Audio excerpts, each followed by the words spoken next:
Boa tarde a todos, boa tarde à mesa. Cumprimentar aqui meus colegas senadores, senadoras, senhoras e senhores presentes. Confesso, senhor presidente, que ainda estou acostumando aqui com o Senado.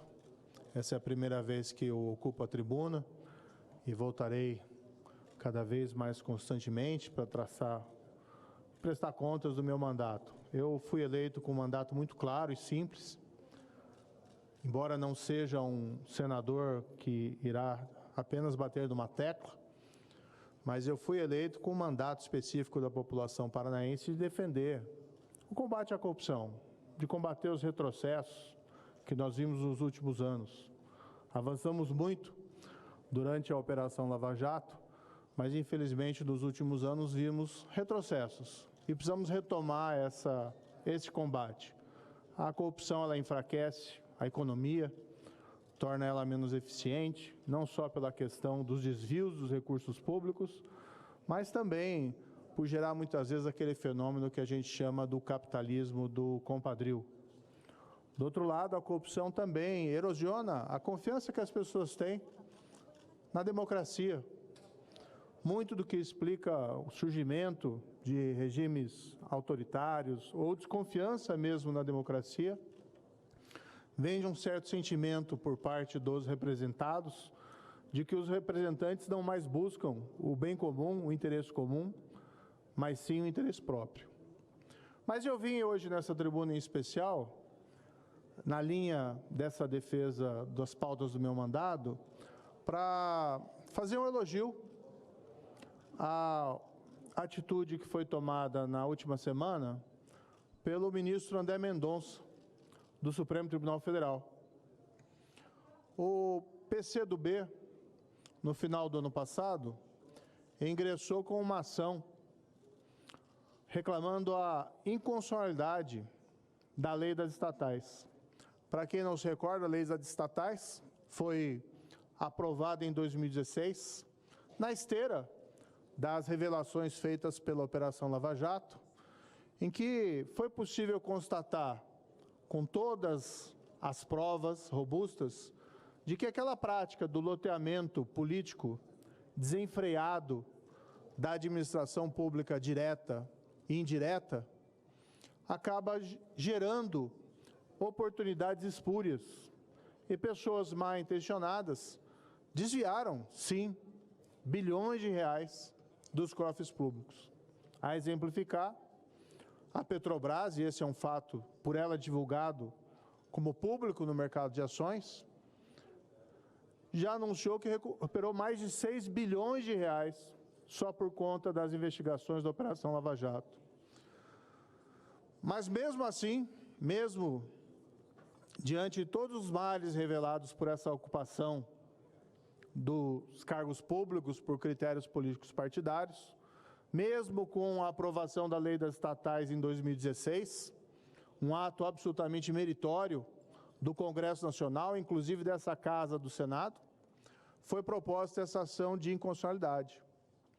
E foi colocado para julgamento perante o plenário virtual do Supremo Tribunal Federal, que é um instrumento importante para a agilização de julgamentos, mas, infelizmente, muitas vezes, acaba impedindo que haja uma publicidade adequada da pauta sobre o julgamento perante a sociedade. E houve um voto, inclusive, do ministro relator, favorável ao reconhecimento de uma parcial inconstitucionalidade da lei das estatais, afirmando que haveriam restrições ali arbitrárias, em relação ao que eu respeitosamente discordo. O legislador tem, sim, a liberdade de conformação, de editar regras buscando integridade na administração pública, ou faz isso na lei de licitações, faz isso nas regras sobre concursos públicos, na lei, no Estatuto dos Servidores Públicos, e fez isso na lei das estatais. Mas quando parecia que aquele julgamento seria feito no plenário virtual, sem que a sociedade tivesse a atenção chamada para aquele feito, o ministro André Mendonça, tomou uma atitude importante e pediu visto. Não sei qual vai ser o voto do ministro André Mendonça, mas esse pedido de vista propicia que haja mais reflexão sobre uma matéria tão importante. Permite que a sociedade amadureça. E talvez tenha sido aquele momento de clareza que nós precisávamos para perceber o quanto nós podemos perder se as restrições que foram colocadas na lei das estatais, tanto para impedir oportunidades espúrias, relações espúrias, loteamento puramente político-partidário, e mesmo a colocação de pessoas sem a qualificação técnica necessária nas estatais, para impedir que aquilo seja levantado. E nessa esteira, eu pediria aqui, chamaria a atenção dos colegas, para que nós sigamos esse exemplo, porque foi aprovado na Câmara dos Deputados um projeto de lei tratando de uma revogação parcial da lei das estatais, e embora a Câmara tenha todos os seus méritos e o direito de fazer isso, ousaria aqui fazer uma crítica de que foi um momento apressado, de que foi muito rápido, e não houve a possibilidade de um amadurecimento desse debate. Hoje esse projeto de lei está aqui,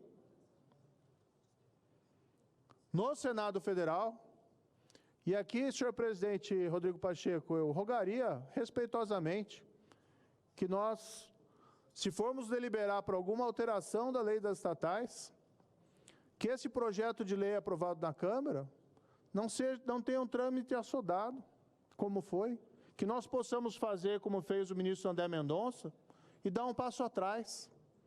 Espere um minuto, vamos analisar, vamos amadurecer com a sociedade, vamos fazer audiências públicas.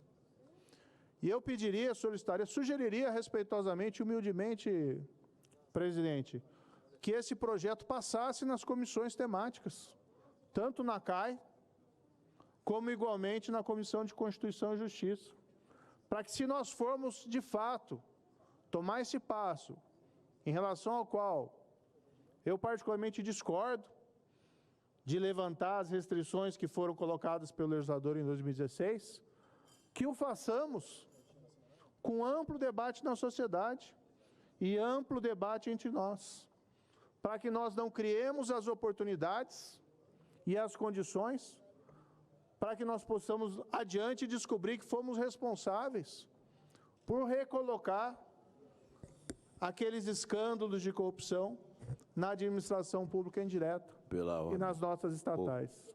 Uma parte, não. Então, claro. Fui eu que pedi. Ah, perdão. Sua voz é um pouco diferente no microfone. Ah, é? Mas, por gentileza. Não, e eu pedi, você viu pedindo pela ordem, eu estou tão destreinado que pedi foi pela ordem, né? Passei 4 anos, destreinei, mas é uma parte. Eu quero concordar com Vossa Excelência. Essa casa não pode virar carimbadora do Executivo e nem carimbadora do que vem da outra casa. Eu acabei de assinar aqui um pedido do senador Cid Gomes para que os projetos venham do Executivo e que haja uma distribuição equânime, que distribua lá na Câmara e também no Senado. O que vem da Câmara, normalmente, assodadamente também é votado aqui. E parece que dá um desânimo, senador, de você disputar uma eleição majoritária, enfrentar tudo que é tipo de coice, de falação, de ofensa, sabe? E você vence a eleição. E você chega numa casa alta como essa, se assenta e se sente um inútil. Você é só um carimbador.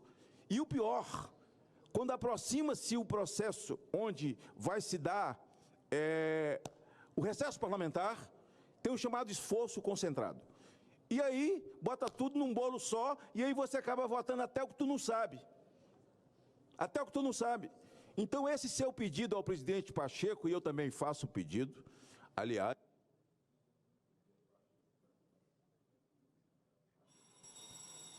eu estou um quebrador de regra aqui, encerrando o discurso dos outros, né? Vossa Excelência realmente... É verdade, senador. Eu entendi. É porque eu estou pedindo a parte já no final do discurso do cara, eu estou errado. Eu tenho que pedir no meio do discurso, que aí dá tempo eu fazer uma consideração. Mas Vossa Excelência é benevolente, eu já vou encerrar, Moro, para que você faça seu discurso, para que o discurso não seja meu e você seja uma parteante. Eu quero pedir também ao presidente Pacheco que realmente nós avaliemos, que não sejamos carimbadores do que vem de forma assodada de lá, porque a lei das estatais, ela é absolutamente importante para o Brasil e que não seja ao sabor de quem vira presidente da República. E é assim, não estou falando dessa presidência agora, estou falando de tantas, que manda e tudo sai assodado ao sabor do Executivo. O tamanho dessa casa é tão importante para a nação que Vossa Excelência faz um discurso absolutamente importante e tem, assim, no seu primeiro discurso, os meus parabéns pelo tema colocado. Claro. Serei bem mais conciso, senador Sérgio Moro. Seja bem-vindo à tribuna. E quero lhe dizer que uma das poucas deliberações da bancada do meu partido é de perfilar ao lado da defesa, primeiro, da constitucionalidade. Isso é uma torcida que se faz, porque a decisão, afinal, é do Supremo. Mas, acima de tudo, do mérito da lei das estatais. É uma decisão da bancada, do Progressistas, no Senado, tomada há mais de 2 semanas. E, finalmente, eu quero me associar ao seu pedido, respeitoso, colocado em termos absolutamente corretos à mesa e ao presidente que participa aqui da sessão, para que este assunto, quando deliberado aqui, seja iluminado por um debate construtivo. E, finalmente, eu também me associo aos parabéns ao ministro André Mendonça. E me congratulo comigo mesmo pelo esforço que eu fiz, dias e dias a seguir, para que o nome do então proposto doutor André Mendonça fosse apreciado na Comissão de Constituição e Justiça. Foram mais de 4 meses e hoje eu posso dizer, parodiando Fernando Pessoa, valeu a pena. Senhor presidente, uma parte, por favor. Por gentileza, senador Eduardo Girão, o orador que está à tribuna está por concluir o seu pronunciamento. Deixemos o senador Moro concluir, porque senão nós vamos terminar não tendo o desfecho do seu pronunciamento e sendo, de certa forma, deselegante. Conclui e depois dá pela ordem. Vossa Excelência pode concluir e depois nós passamos pela ordem, porque é desta forma que... Mas eventualmente pode ter alguma consideração. Exatamente, é uma consideração, senhor presidente. Só peço que de forma concisa, senador Eduardo Girão, até em razão também de respeitarmos os demais outros integrantes que estão listados aqui. Obrigado, senador Girão. Sérgio Moro, primeiro lhe cumprimentar pelo seu primeiro discurso aqui nessa tribuna. Seja muito bem-vindo. Eu fui inspirado a entrar na política pelo seu trabalho corajoso na Operação Lava Jato, de muitos servidores públicos exemplares do Brasil. Mas eu queria só cumprimentar e complementar da importância da sua fala para evitar mais uma judicialização da nossa Corte Suprema. O Senado está com a bola, a Câmara já fez a sua parte. O Senado precisa desenvolver o seu papel e eu faço um apelo ao presidente dessa casa para concluir, para que a gente possa cumprir o papel de uma casa revisora da República e deliberar em pelo menos 2 comissões. É o apelo que eu faço. A CAI e a CCJ, porque esse assunto é uma blindagem ao toma lá da cá, a barganha política, a troca de favores que o brasileiro não aceita mais. Muito obrigado e parabéns pela sua lembrança. Senador Rogério Carvalho.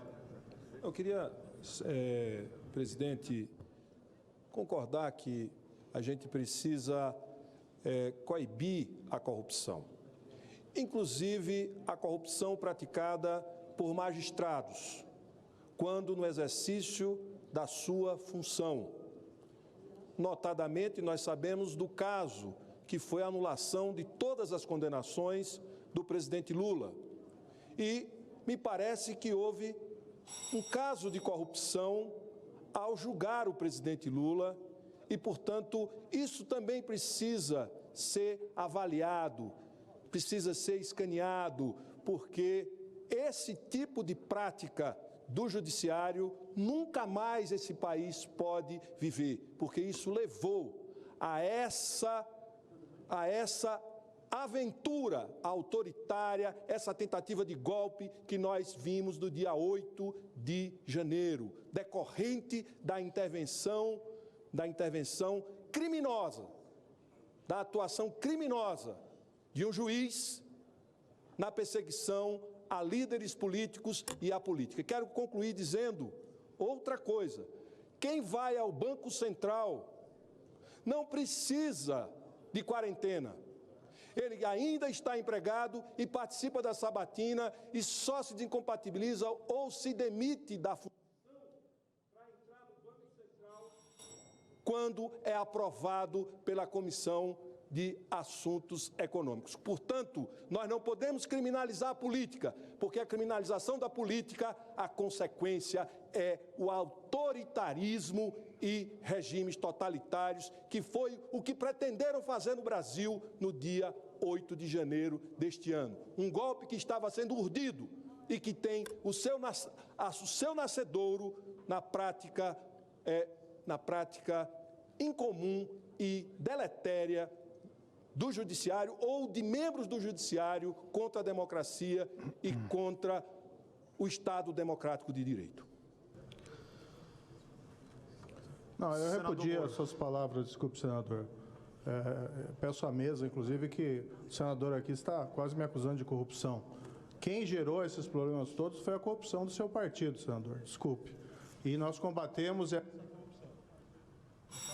Peço que seja tratado com urbanidade aqui nessa tribuna e não de maneira inapropriada, ferindo, inclusive, o regimento. As palavras aqui do nosso senador.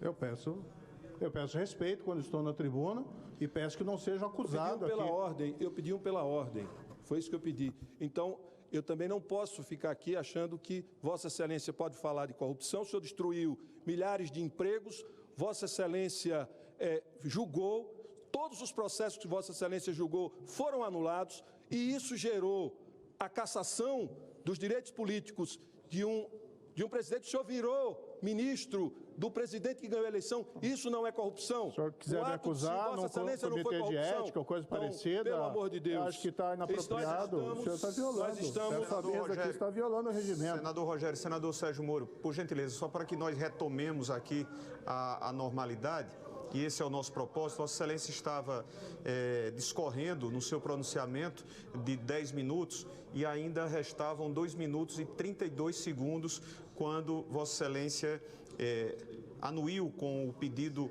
de à parte do senador Magno Malta. E aí nós estamos, pela presidência, garantindo-lhe os 2 minutos e 32 segundos para que possa levar ao desfecho o seu pronunciamento. Por gentileza. Então, faço aqui o registro que tomei o cuidado na minha fala de não pessoalizar a questão da corrupção, já que não quero aqui entrar em bate-bocas desnecessário, mas tenho que repudiar a fala do colega, que foi ofensivo em relação à minha pessoa e ao trabalho que foi feito.